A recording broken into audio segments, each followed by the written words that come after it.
Pemirsa, belasan seniman legendaris Bangli direncanakan tampil satu panggung di alun-alun Bangli pada 13 Mei dalam gelaran Drama Gong. Melalui pementasan tersebut diharapkan mampu membangkitkan kesenian Drama Gong yang sudah lama redup.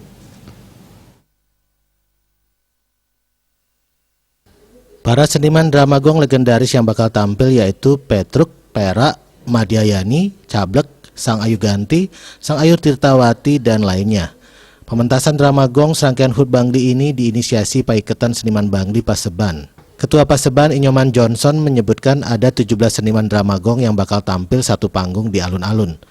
Pementasan Drama Gong Legend ini menurutnya akan menjadi momen reuni bagi pemain Drama Gong senior di Bangli.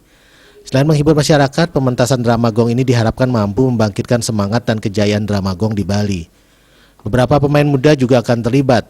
Ada kolaborasi pemain senior dan pemain muda. Dalam upaya menjaga kelestarian seni Drama Gong, pihaknya di Paseban berencana membuat Drama Gong remaja. Ia berharap pemain Drama Gong senior Bangli nantinya dapat memberikan edukasi dan pembinaan ke pemain remaja sehingga Drama Gong bisa tetap eksis. Dari Swasrina Bali Pos melaporkan.